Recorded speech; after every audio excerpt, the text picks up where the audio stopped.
김종배 시선 집중. 여러분 안녕하십니까? 김종배입니다.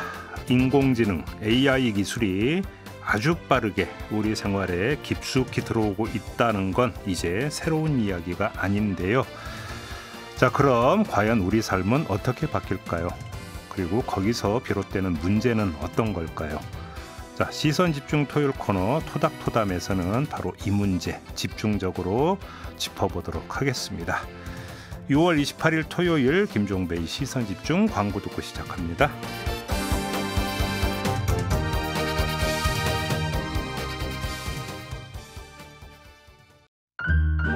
아침을 깨우는 이슈들 같이 들으실래요? 사람 냄새 나는 우리들의 이야기 토닥토담. 네, 함께할 세 분 소개해드리겠습니다. 장윤미 변호사 모셨고요. 어서 오세요. 네, 안녕하세요. MC 장원 모셨습니다. 어서 오세요. 네, 안녕하세요. 그리고 오늘은 아주 특별한 분을 모셨는데요. 아주 특별하지만 아주 낯익은 분이기도 합니다. 저희 김종배의 시선 집중 유튜브 연장 방송 매주 목요일에 경제적 참견 시점 함께하고 있는데요. 터줏대감이십니다. 예. 우석진 명지대 교수 모셨습니다. 어서 오세요. 네, 안녕하세요. 시선집중 최장수 패널 우석진입니다. 네. 교수님을 여기서 뵈니까 참 새롭네요. 그러게요. 그죠? 예, 아주 좋습니다. 아주. 네. 제가 교수님에 대한 놀라운 이력을 알게 됐습니다. 뭔데요? 대학 시절 개그맨 지망생이셨다고. 아, 진짜요? 예, 그렇습니다. 그 예. 자체가 개그 같은데. 그렇죠. 저희도 그 결론으로 마무리했습니다. 저도 그 말씀 드렸는데. 그래요? 그때 제일 좋아했던 개그맨이 누구였는데요? 그러면? 저는 기본적으로 저걸 좋아하죠. 슬랩스틱 이런 걸 좋아하죠. 아, 심영래 씨 같은 그런 거 좋아하죠. 예. 그러셨구나. 네, 서경석 그 선배님이 또 동기시라고. 네, 맞습니다. 예. 아, 그런가요? 예. 뭐 친구는 아닌데 학교 다닐 때 많이 봤습니다. 예. 예. 제가 그 얘기는 전에 한번 그 우리 교수님과 이제 사적으로 이야기하다가 들은 기억이 나요. 원래 이제 대학교 지나갈 때 경제학이 아니라 미학을 전공하고 싶었다. 맞습니다. 예. 저 기억력 좋죠. 예. 저 원래 이제 미학과를 가고 싶어가지고 잘못했으면 이제 진중권 동기 선생님하고 이제 비슷하게 했는데 그렇죠. 저희 이제 형이 경제학과를 다녔어요. 네. 그래서 하루는 고3 때 아버지가 부르시더니 네. 저 많은 책을 어쩔 셈이냐. 저 책을 물려받아라. 저 많은 책을 어쩔 셈이냐 그래가지고 형님이 그 88만 원 세대로 유명한 우석훈 박사님. 네, 알고 있습니다. 네. 그래가지고 어쩔 수 없이 경제학과를 진학하게 됐는데 그 형이 보던 책은 단 한 권도 보지 않았다. 아우, 아깝네요. 그것 때문에 진학했는데. 근데 형제분이 전부 다 경제학을 전공하신 거잖아요. 네, 그렇습니다. 그러면 이제 평소 만나시면 네. 깊은 토의를 하십니까? 주로 싸우십니까? 1번 주로 형제끼리 잘 만나지 않는다. 그죠? 네, 만날 일이 잘 없죠. 그리고 뭐 둘이 만나면 그렇게 얘기를 많이 하지 않는다. 형제 특이죠. 예. 형제들은 대화가 거의 없습니다. 알겠습니다. 어린 시절은 아니죠. 어떻게 뭐 형제분이랑 어떻게 얘기 많이 하세요? 저희는 제 그 집에서의 별명이 뭐냐면 뚝보였어요. 뚝보. 그러니까 말을 너무 안 해서. 예. 너무 무뚝뚝해가 저희 거의 말을 안 하거든요. 그래서 저희 형제들이 정말로 저를 신기하게 보는 게 어떻게 네가 방송을 하냐. 이건 지금 농담이 아니라 실제로 네가 방송한다는 건 상상도 못 해봤다. 네. 보통 이런 거. 그러니까 보통 이제 방송하시는 분들이 집에선 다 말씀이 없으시더라고요. 그러니까요. 그러니까 개그 하시는 분들이 집에 가시면 또 전혀 다른 모습 보이신다고. 그러니까 그렇죠. 사람 만나면 웃겨봐 그러면 제일 싫어할 거 아니에요.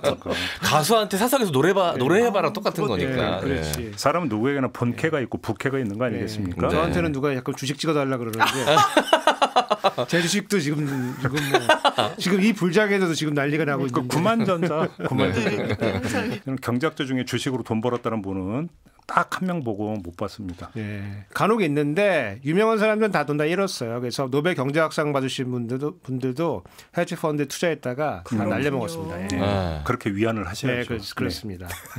심지어 뉴턴도 가서 유명한 이야기죠. 날려먹었습니다. 그렇죠. 엄청 날렸다라는 그 역사책 보면 많이 나와요. 그리고 뭐 약간 좀 여담인데 그 뉴턴이 원래 그 동전 만드는 그 회사 사장이었습니다. 그래서 이제 우리 동전 보면은 이렇게 그 테두리에 보면 이렇게 선 거 있잖아요. 네네. 톨톨톨하게. 예, 그 뉴턴이 만든 겁니다. 그 발명은 뉴턴이에요? 네, 그 뉴턴이 만든 겁니다. 예. 오, 그건 또 처음 듣는데. 예. 신기하네요. 예, 알셀 신잡입니다. 네. 너무 재밌는데요. 왜냐면 옛날에 이제 동전이 이제 금운이니까 사람들이 이렇게 살짝 갈아가지고 네. 그거를 이제 자기가 챙겼거든요. 그걸 주조 2차라고 하는데 세노리지라고 부르는데. 그 가루를. 예, 그 가루를 이제 모아가지고 또 재산을 챙기니까 동전이 돌면은 잠깐만 동전이 작아져요. 네. 그래서 그거를 예방하려고 이렇게 자국을 내 가지고 얼마큼 갈렸는지를 확인하려고 그렇게 만든 게 이제 시작이 돼요. 재밌네요. 예. 네. 주제 없이 그냥 이런 얘기만 해도 재밌겠는데요. 그러니까 저기 그래요. 알쓸 신잡 제작진은 네. 우석진 교수께 한번 연락하셔라. 바로 전화 주십시오. 네, 이런 말씀 드리면서 대단히 감사합니다. 예. 오늘 본 주제로 들어가도록 하겠습니다. 오늘 우석진 교수님을 모신 이유가 AI 때문인데 네. 사실은 AI의 얼리 어댑터 이쯤 되시는 분이 바로 우석진 교수님이십니다. 네, 기대됩니다. 주로 어떤 분야에서 활용을 하고 계십니까? 뭐 활용도 많이 하고 있지만 제가 이번 학기에 인공지능과 경제라는 과목을 가르쳤어요. 네, 그래서 이제 특별히 이제 우리 그 디지털 뭐 인공지능에서 가장 떨어져 있는 그 인문사회계 학생들 모아놓고서 네, 인공지능에 이제 입문할 수 있게 따라오던가요? 수업은? 그럼요. 이게 이제 주로 이제 우리 공대생들이 하는 코딩이라고 이제 생각을 많이 하는데 문과생들도 붙어가지고 옛날에 뭐 3년 4년 배울 것도 옆에 이제 보조하는 인공지능이 있기 때문에 뭐 한 학기면은 충분히 다 배웁니다. 그래서 상당히 이게 지금 실생활에 상당히 많이 들어와 있다. 그래서 이게 이 자체도 뭐 뒤에도 말씀드리겠지만은 이 자체도 유용성이 있지만은 다른 거 학습할 때도 충분히 좋은 도구가 되고 있다. 그래서 저는 뭐 수업 시간에 얘기하기에 우리가 이제 달리기도 뭐 중요하지만은 자동차가 나오면 운전 배워야 되는 거 아니겠습니까? 맞습니다. 그런 거하고 똑같은 거다. 그래서 차 나왔으니까 여기서 절로 이동할 때 뛰어갈 수도 있지만 차가 나왔으니까 차 타고 빨리빨리 배워서 가는 것도 좋은 방법이다. 그래서 혹시 근데 그 채점하고 그런데 AI 활용하고 이러시는 건 아니죠? 채점은 아닌데 저희가 이제 그 코딩 시험 문제를 내면은 그 코딩을 이제 인공지능을 이용해서 답안을 작성을 합니다. 예, 그래서 무슨 말인지 잘 모르긴 저도 하지만 여기부터 조금 문턱이 있네요. 잘 못 알아듣겠어요. 그러니까 예컨대 뭐 지금 우리 제일 많이 쓰는 게 챗GPT잖아요. 네. 챗GPT 같은 그 대형 언어 모형인데 이거를 다 오픈해 놨습니다. 시험 볼 때. 예, 다 오픈해 놓고 거기서 검색해 가지고 인터넷으로 코드를 다 자기가 알아서 짜 가지고 예, 그렇게 해서 이제 뭐 제출하게 돼 있거든요. 그래서 그 이름만 대면 알만한 유명한 방송 출연자께서 네. 방송 내용을 조달하기 위해서 네. 그 특정 그 AI를 강의를 들었다라는 특정 AI 사용법 강의를 밥 먹으면서 얘기한 적이 있습니다. 네. 자, 그러면 우리 두 분은 평소에 혹시 그분 김종대 전 의원 아닙니까? 어떻게 알았어요? 되게 설파를 평소에 많이 하고 다니시더라고요. 네. AI의 그 특장점. 네. 그치 요즘 책 3권 읽으시고 완전 전문가 되셔가지고 동네방네 또 다 소문내고 다니는구나. 맞습니다. 네. 이건 그렇고 우리 두 분은 평소 AI하고 좀 친하십니까? 저는 쓰고 있고요. 이제 뭐? 유료 버전을 하나를 쓰고 있는데 어떤 용도로 쓰세요? 지금? 제가 이제 소송의 원고였는데 저희 서면이 다 PDF 파일로 전환이 돼요. 그 전자소송 사이트 가면 그걸 넣고 누가 이길 것 같아?라고 물었어요. 제가 이길 것 같다는 거예요. 판례도 찾아주기도 했었고 그랬는데 이게 상대편이 공공기관이었어요. 공단이었는데 이 막 몰아치듯이 서면을 막 냈더니 더 이제 그 고무돼가지고 기일을 연기해달라고 하면서 돈을 그 추징금이 상당했었거든요. 액수가. 그걸 깎아주겠다는 거예요. 이제 별로 그런 식으로 공공기관 나오는 적이 없거든요. 혹시 그 변호사님들 AI 가지고 뭐 변론 요지를 써달라든지 뭐 네. 증인 신문 내용을 좀 구성해달라 이런 거 안 하죠? 저는 그렇게는 안 해봤는데요. 네. 다른 툴을 쓰는 변호사님들이 한번 서면도 넣어봤다는 거예요. 써달라고. 근데 낼 정도는 아니더래요. 아직은? 그걸 변호사를 대체하거나 할 정도는 아니라는 얘기는 들었어요. 그럼 조금만 진보하면 그것도 가능하다는 얘기. 가능할 수 있지 않을까. 제가 어디선가 보기로 했는데 AI가 이제 그 일상화되고 더 고도화되면 사라질 직업 중에 하나가 변호사다. 그럴 수 있을 것 같습니다. 제가 예. 그걸 어디선가 본 특히 기억이 이제 있습니다. 뭐 우리나라는 조금 더 될 것 같은데 네. 미국 같은 경우에는 이제 변호사들이 보통 리서치를 많이 하잖아요. 리서치가 판례나 이런 걸 되게 많이 많죠. 하잖아요. 그런데 예. 모든 판례와 뭐 법률 조항을 다 읽고 기억하는 게 인공지능이기 때문에 네. 어떠한 변호사보다도 빠르게 뭐 네. 아주 광범위하게 연구를 할 수가 있는 거고 리서치를 할 수가 있기 때문에 장 변호사님도 아무런 얘기를 그렇게 해요. 근데 우리나라는 그 판례가 공개가 안 돼 있어가지고 아직까지는 괜찮다. 또 이렇게 위안을 주시고. 그런데 또 이재명 대통령이 학업심도 공개하라고 또 얘기를 한 부분이 있어서 되게 저희는 좋았어요. 네. 오, 그랬어요? 네. 우리 M장은 평소 네. 활용하십니까? 네, 활용합니다. 뭘로 뭐 자료 취합할 때도 쓰긴 하지만 대선 이전에 약간 전 보듯이 오늘 대선하면 누가 이겨? 또 다음날 또 물어봅니다. 오늘 대선하면 누가 이겨? 진짜 이러면 점집도 사라지겠다. 아 그러네요. 네. 오, 그렇네. 나름의 객관적 데이터를 이용해서 이제 그 확률 분석으로 알려주긴 하지만 어떻게 보면 좀 객관적인 느낌이 더 있죠. 예. 그리고 제가 이제 저널리즘 비평 프로그램을 하고 있는데 기사를 통째로 넣으면 이 기사 비평을 다 해주고요. 점수를 다 매겨줍니다.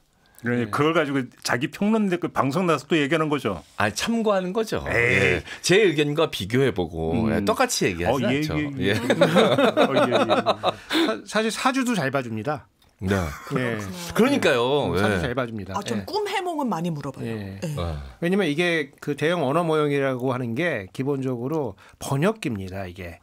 번역기. 네. 뭐 영어를 불어로 번역해준다. 불어를 중국어로 번역해준다. 번역 기능은 진짜로 좋다고. 그러니까 그게 기본적으로 번역기에서 출발한 거기 때문에 네. 이제 사주도 보시면은 이제 이게 일종의 해석을 해주는 거잖아요. 번역이기 네. 때문에 예, 그 사주도 기가 막히게 봐줍니다. 그러니까 그래서 제가 한번 진지하게 여쭤보는 건데 우리가 굳이 외국어 공부를 할 필요가 있을까요, 교수님? 지금 이제 핸드폰에도 이제 그러니까 저기 통역기가 탑재가 되고. 네.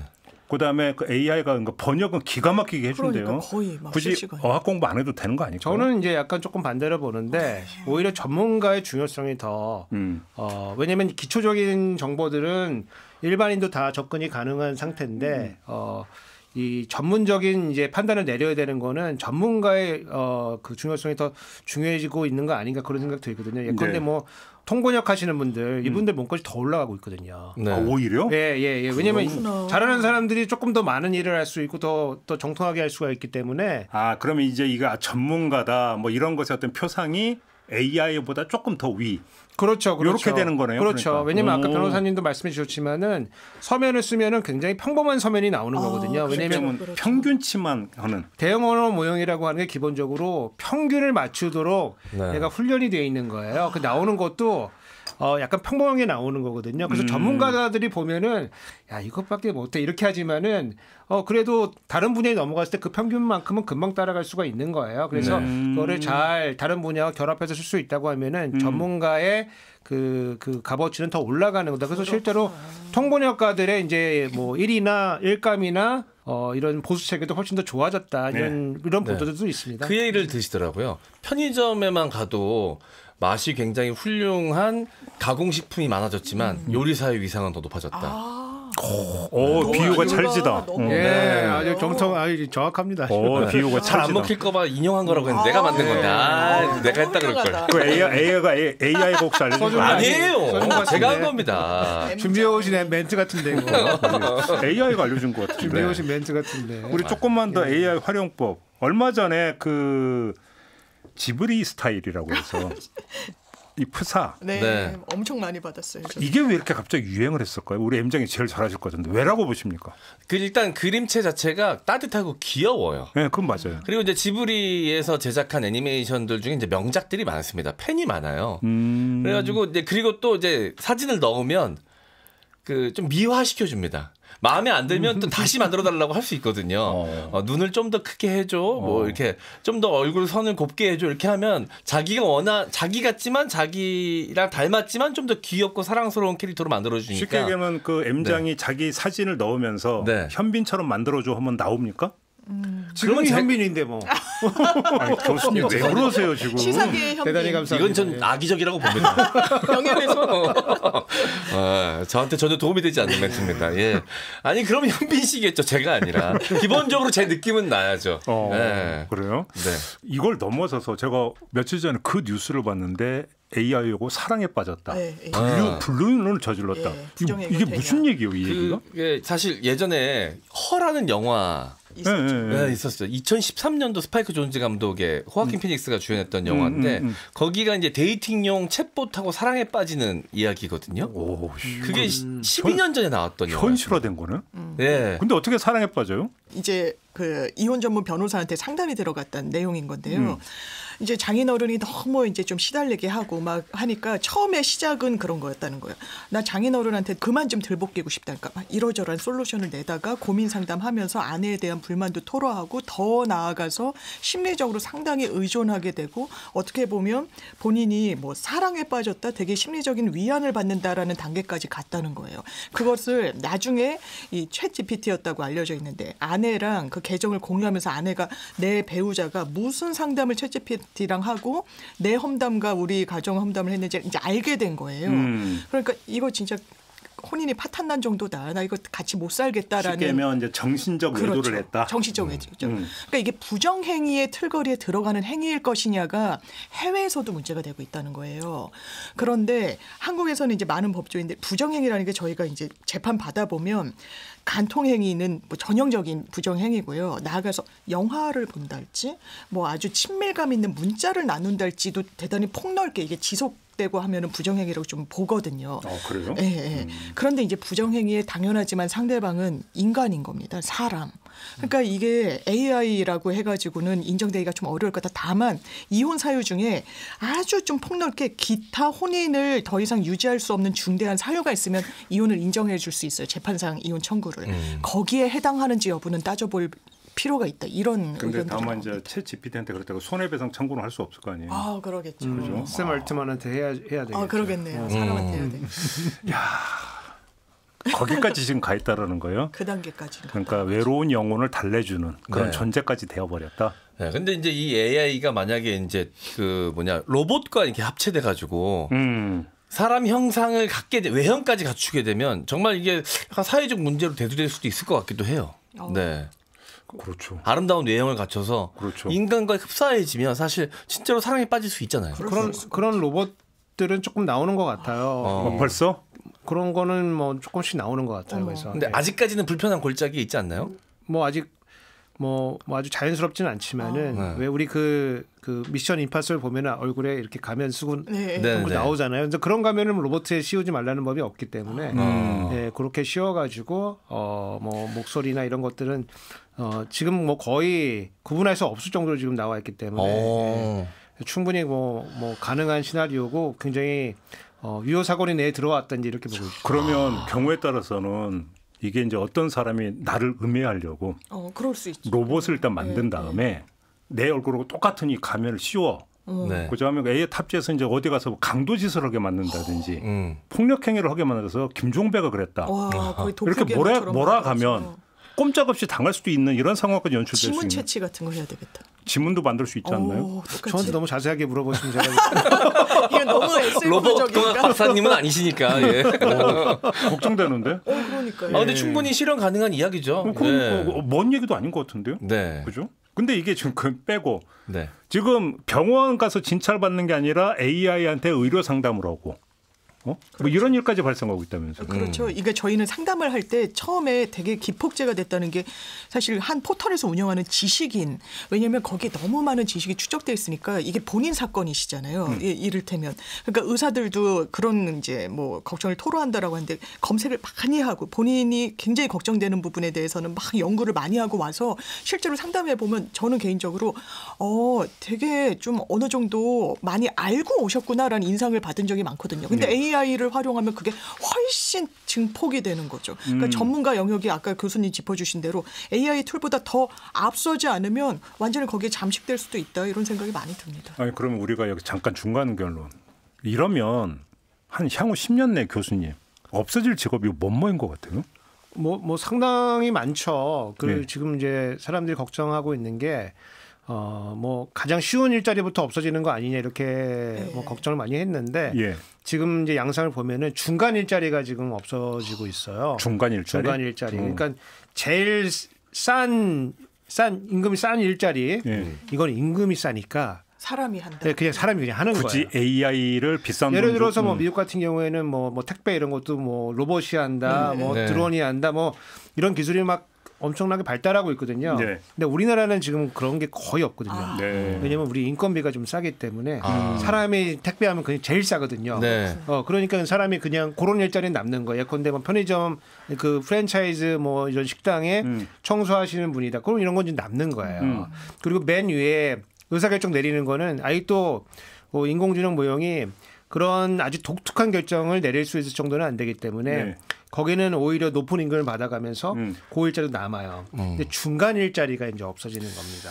예. 우리 뭐 변호사님이나 뭐 MC 장원이나 뭐 그런 세대는 알지 모르겠지만은 우리 요 윗세대 저희 세대만 해도 이력서를 자필 이력서를 내려갔어요. 그렇죠. 이력서를 자기 손으로 써가지고 사진도 풀로 붙이고요. 네, 그러니까 이력서를 자기 손으로 써서 내는 건데 왜 그러냐면은 회사에 들어가는 게 서류 만드는 거거든요. 자극고 그렇지. 서류 글씨를 써야 되기 때문에 이 글씨가 나쁘면은 얘는 회사 일을 못 한다. 이렇게 된 거거든요. 글씨 학원도 많이 다녔던 기억이 예전에 나요. 많았던 그렇죠. 그러니까 이제 근데 지금 그건 너무 이상하잖아요. 왜냐면 다 컴퓨터로 다 작업을 하니까. 그래서 중간에 이런 일 했던 사람들이 없어지는 건데 지금 중간 정도의 기술을 갖고 있는 사람들은 충분히 지금 이 인공지능이 대체를 하고 소위 말하는 이제 요즘에 나오는 이제 AI 에이전틱 AI 뭐 이런 에이전트를 이용한 이제 이런 기술들이 지금 그 얘기를 2부에서 집중적으로 한번 해보시죠. 작년 올해 엄청 발달하고 있기 때문에 알겠습니다. 대체 가능하다. 잠시 전하는 말씀 듣고 이어가도록 하겠습니다.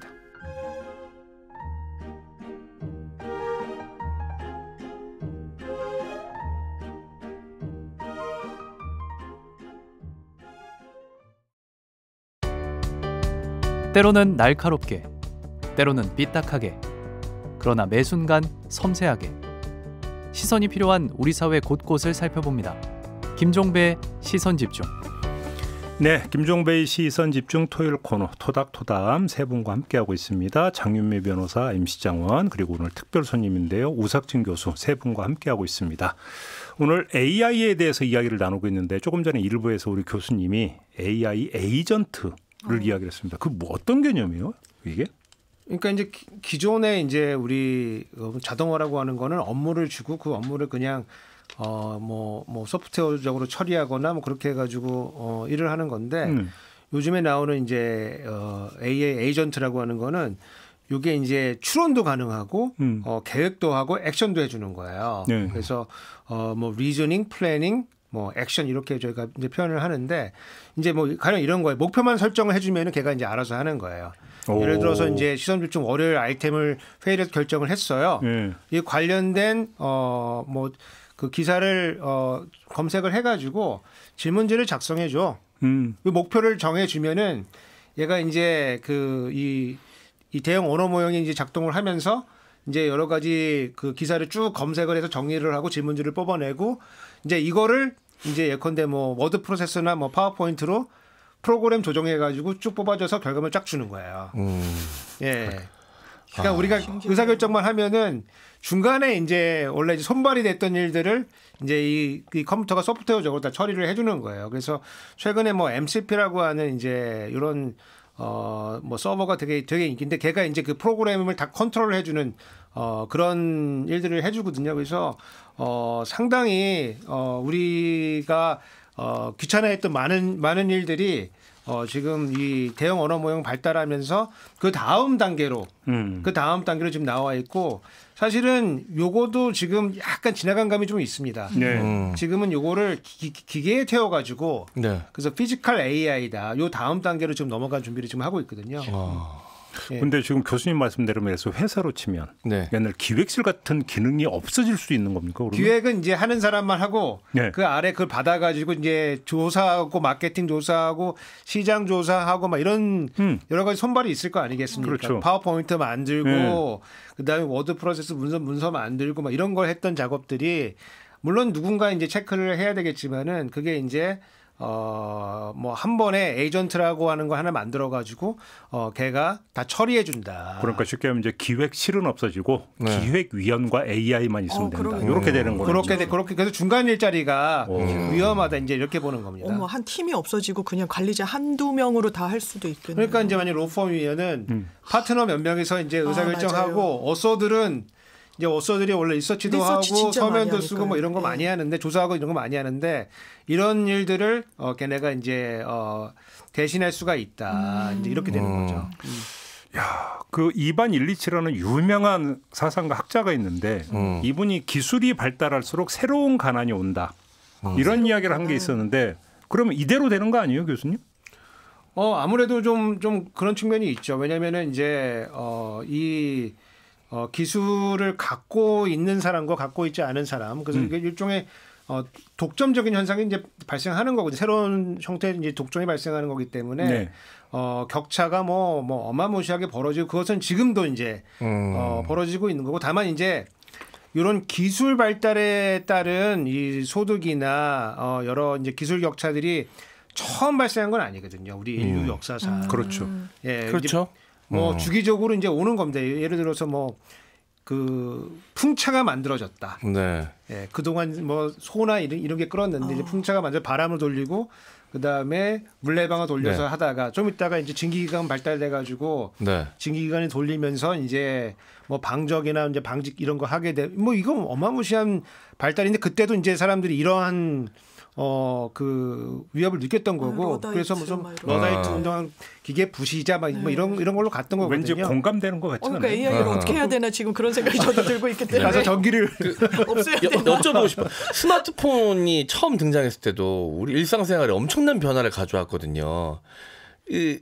어떤 사람은 스마트폰의 등장보다 AI가 더 혁신적인 변화다라고 얘기하시던데 실제로 그런가요? 하여간 뭐 그럴 것 같습니다. 왜냐하면 지금 우리 스마트폰은 사실은 이 좋은 컴퓨터가 내 손으로 들어왔기 때문에 물리적 변화에 가깝구나. 누구한테 뭐 물어봐서 위탁해서 해야 됐던 걸 내 손으로 지금 다 처리할 수가 있는 거거든요. 그리고 동시에 이게 또 텔레비전도 또 되니까 역할을 하니까 뭐 그래서 요런 건데 이제 요거를 이제 내 손 안에만 있는 게 아니고 다른 일과도 다 연동을 시켜가지고 내가 원하는 거를 다 모든 일들을 조금 처리해 줄 수 있다. 예컨대면 여행 가고 싶은데 난 포르투갈하고 스페인 여행 짜죠. 그러면 이제 원래 사실은 그 전에 여행사에 전화하거나 아니면 뭐 검색해가지고 네이버나 이런 검색해가지고 여행사를 뭐 이렇게 상품 골라가지고 이제 보통 가게 되는 건데, 최소한 그거를 하게 되는 건데.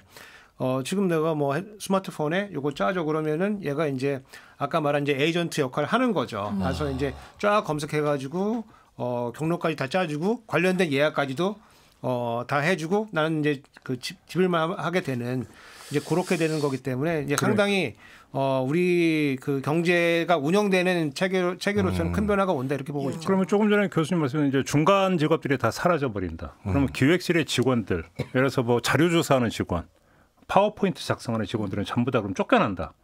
그럼 그 사람들 어디로 가요? 이게 이제 그 굉장히 좀 어려운 질문이에요. 그래서 이제 그 우리 최근에 노벨상 받은 이제 그 경제학자들이 책을 하나 썼는데 권력과 진보라는 책을 하나 썼거든요. 그래서 이제 기술 발달하면서 사람들이 이제 어떻게 적응해 왔는가라고 하는 거예요. 그래서 결국에는 이게 자본이거든요. 그렇죠. 우리가 말하는 인공지능 이게 자본입니다.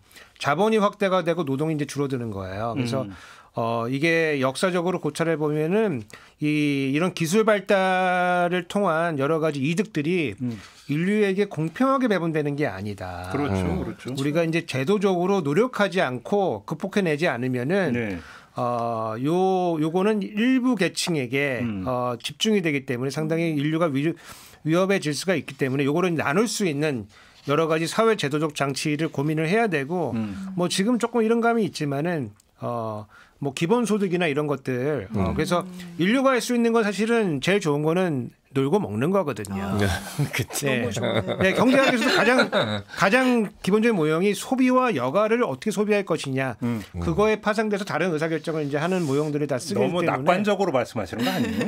우리는 또 인류는 또 방법을 찾지 않습니까? 그래서 어떻게 우리가 잘 놀고 잘 먹을 수 있을 것이냐에 대한 사회 제도적인 이제 고민들을 담아서 뭐 너무 빨리 나갈 필요도 없지만은 천천히 이제 우리가 준비를 해 나가야 된다. 네. 그래서 뭐 극단적인 사회가 이제 기본소득이 되겠죠. 그래서 기회가 네. 다 일을 하고 우리는 이제 그거를 놀고 먹는. 받아먹고 놀고 먹는. 그러니까 쉽게 하면 인간의 행위는 두 가지밖에 없다고 어떤 학자가 있잖아요. 하나는 노동, 하나는 놀이.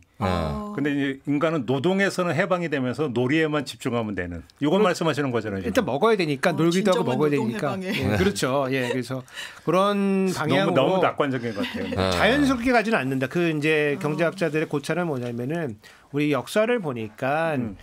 자연스럽게 이게 쭉 가는 게 아니고 이거를 배분하기 위한 투쟁과 노력을 해야 된다. 거기서 권력 관계가 나온다. 당연히 그렇게 되겠죠. 예, 왜냐하면 나눠주지는 않거든요. 그래서 독점하려는 자들이 분명 나타나겠죠. 기득권 막 이렇게. 네.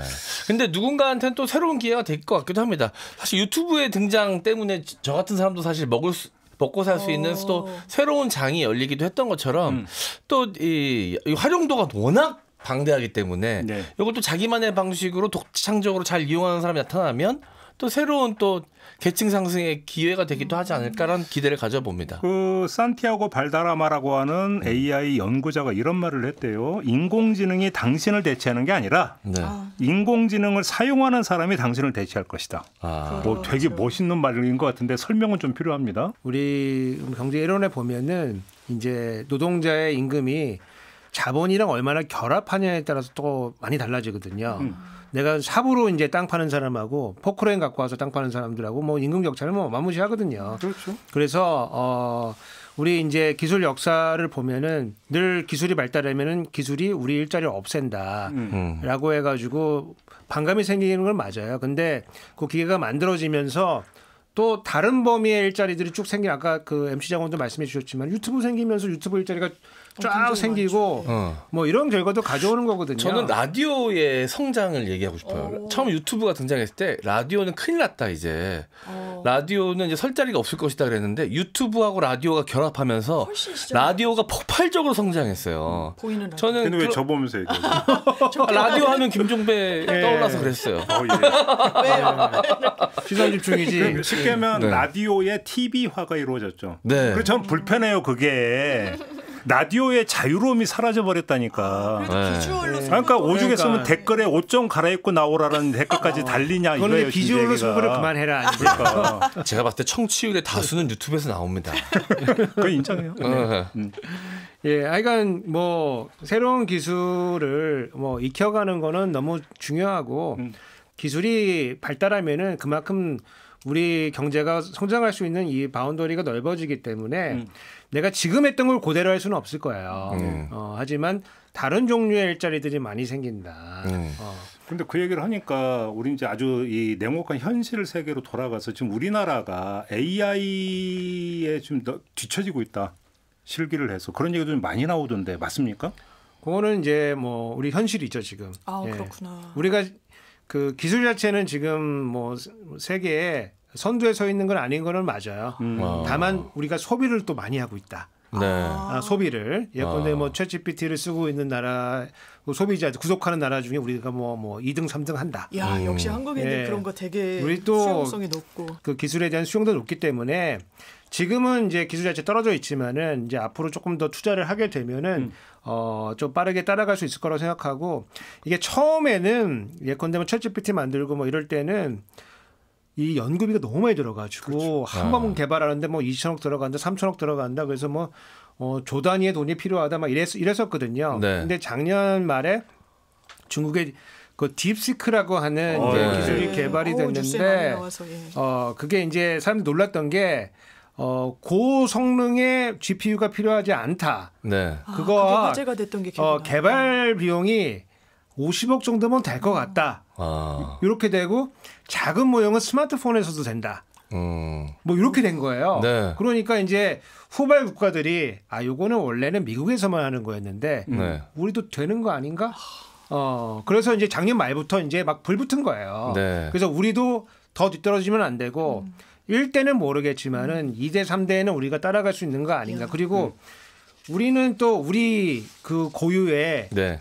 우리만의 또 문화가 또 있잖아요. 네. 우리 워드 프로세스도 우리 거 쓰고 있고 그렇죠. 네이버도 우리 네. 거 쓰고 있고 그렇죠, 왜냐면 그렇죠. 우리 한글이 갖고 있고 한글 문헌이 갖고 있는 이런 독특함이 있거든요. 그래서 네.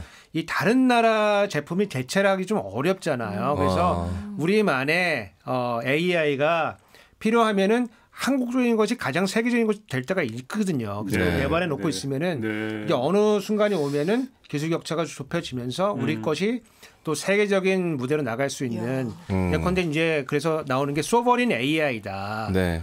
국가 우리에서 개발한 그런 AI. 그거 하려고 하면 그 법원 판결도 다 공개가 돼야 되고 그러니까요. 행정문서도 네. 공개가 너무 되고 여러 가지 데이터가 이제 다른 나라가 갖고 있지 않은 이제 이런 것도 훈련해 가면서 개발을 하게 되면은 격차는 빠르게 좁혀질 수 있다. 그러면 지금 이재명 정부 들어서 AI 전문가를 이제 대거 기용을 하고 있잖아요. 뭐 수석으로도 하고 네. 장관으로도 하고 지금 정방향으로 가고 있다고 평가하세요? 저는 만약에 공무원들에게 시켰다고 하면은 공무원들 뭘 하냐면은 일단 AI 강국위원회를 만들 겁니다. 예.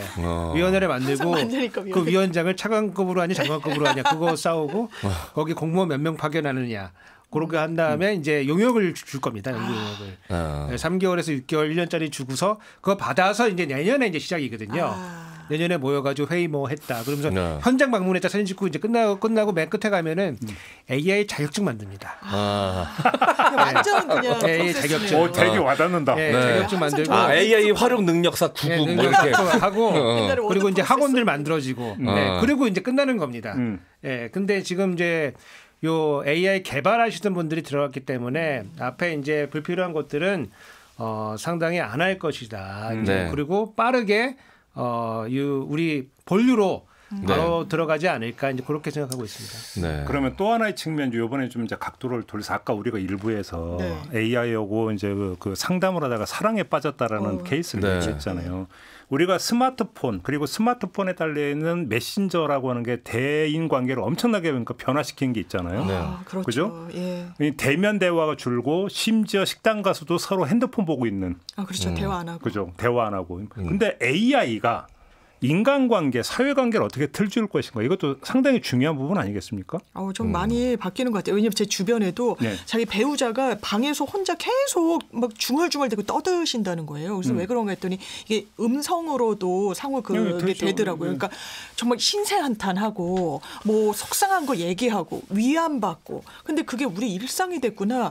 그러니까 최소한 이제 메신저라는 거는 상대방이 인간인데 이게 완전히 단독자로서 AI와 대화를 하는구나. 그래서 아까도 이제 허라는 영화를 짚어주셨는데 그게 쉬라고 제목을 붙이지 않은 부분에 대해서 영화평론가가 평가했던 부분이 있어요. 쉬는 딱 이제 주어잖아요. 근데 그녀를 해가지고 좀 적극적으로 하는. 그래서 내 대화에 내 어떤 위안의 상대방도 이제 인간이 아닐 수 있겠다. 더 이 인간관계가 좁아질 수도 있겠다. 폐쇄적이 될 수도 있겠다. 이런 생각이 들더라고요. 이게 내가 계속 대화를 나누면서 나한테 최적화된 스타일로 변형시킬 수 있거든요.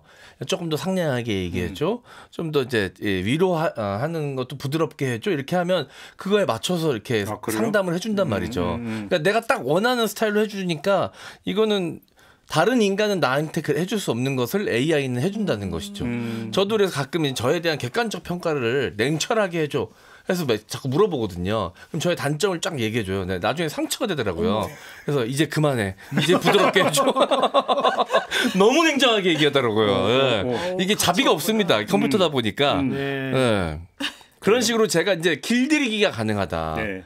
그래서 그게 놀라운 지점인 것 같아요. 그러니까 더 빠져들고. 아주 중요한 지적이신데 지금은 이제 훈련된 것이 사람 전체의 평균에 맞도록 이제 이렇게 지금 훈련이 되고 있어요. 네. 그렇다 보니까 이제 어떤 일이 생기냐면은 우리 회사에서 쓰려고 하는데 적당하지가 않다. 맞춤형이 안 됐다. 나한테 쓰려고 했더니 나한테 맞지가 않다.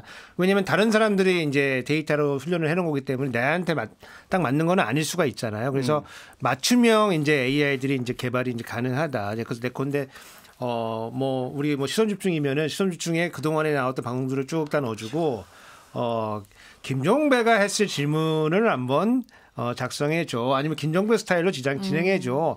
이제 이런 것도 이제 제가 차마 그 질문을 오늘 못 하고 있었는데 네. 혹시 MC까지 이렇게 대체가 됩니까? 저는 뭐 가능하다고 봅니다. 왜 웃으면서 얘기하세요? 가능하다고 봅니다. 다만 이제 우리 JB가 갖고 있는 이 삐딱선 정신은 네. 그렇죠. 이거는 대체가 안 되는 거죠. 그렇군요. 왜냐면 이건 평균이 아니잖아. 네. 이거는 1인.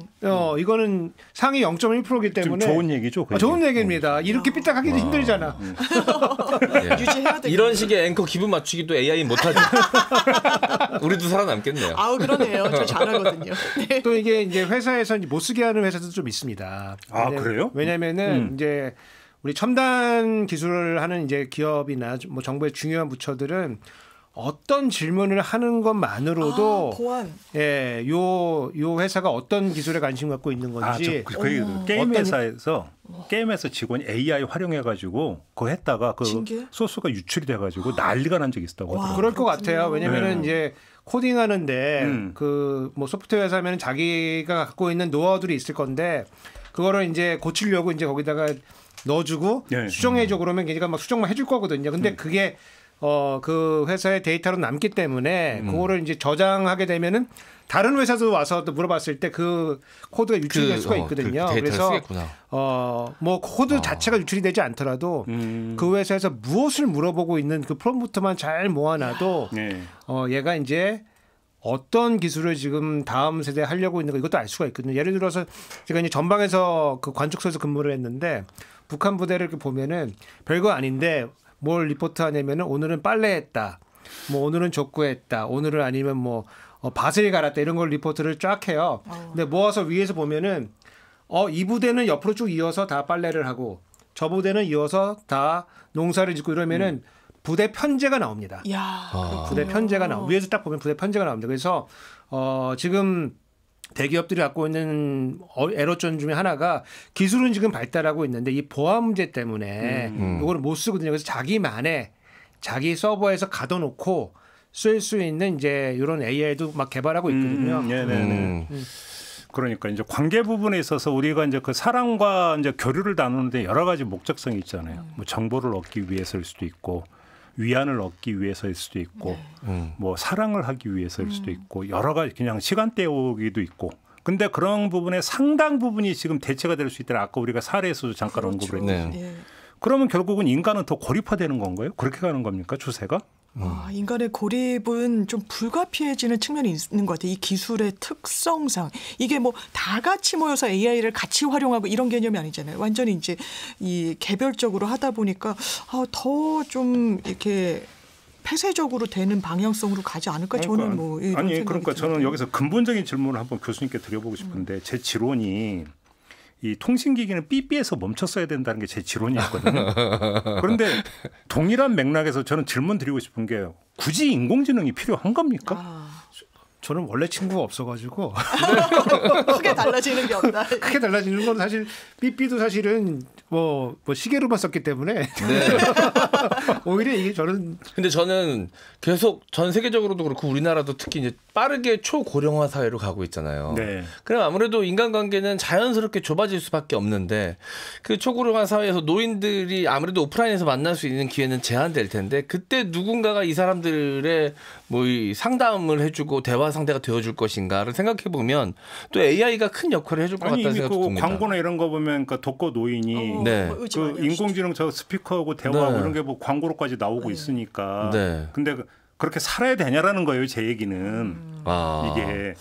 그러면 뭐 평균 수명이 늘어났는데 어떻게 앵커께서는 그럼 빠르게 경로당을 더 활성화하고. 같이 모이고 사람들이 오프라인에서. 제가 너무 고집을 피우는 건가요? 또 이 사회생활이라는 게 또 위아래가 또 있기 때문에 어딜 굉장히 스트레스 받는 상황이 생길 수가 있거든요. 여기 뭐 그렇게 내가 지금 나이가 80인데 이제 경로당은 내가 맨 꼬랩이다. 막내다. 화가 난다 뭐 이런 게 있을 수 있죠. 그죠? 아니 근데 카카오톡 처음 나왔을 때만 해도 사실 이제 젊은 사람들이 되게 공유하는 문화가 될 줄 알았는데 지금 카카오톡은 어르신들이 더 많이 쓰거든요. 모든 어르신들 사이의 뉴스는 카카오톡으로 다 유통됩니다. 물론 이제 거기에 가짜 뉴스가 많이 섞여 있어서 또 큰 문제가 되기도 했지만 엄청나게 소통하세요 그걸로. 그러면 이 세상 사람 모든 모두 음양의 그 이치가 있다고 과유불급이라는 게 또 있는 것 아니겠습니까? 지나치게 쓰면 안 있음만 못하다. 네. 혹시 이런 건 없을까요? 인공지능 알고리즘 처음 개발하신 뭐 힌튼 교수님도 이제 상당히 경고를 좀 많이 하고 있는 지금 상황입니다. 그래요? 어떤 점을 예. 경고하고? 그러니까 우리가 통제할 수 있는 인공지능을 넘어설 수가 있다. 그 특이점을 넘어설 수가 있고, 그리고 우리가 그 여러 가지 윤리적으로 해서는 안 되는 다양한 네. 이런 그 세계로 지금 우리가 빠르게 나아가고 있는 거 아니냐. 이런 거서 예컨대 우리 뭐 터미네이터 이런 거 보면은 거기서 이제 인공지능이 나와가지고 역시. 세계를 지배하지 않습니까? 스카이넷으로 가는. 예. 그래서 그런 가능성이 지금 생기는 거 아니냐.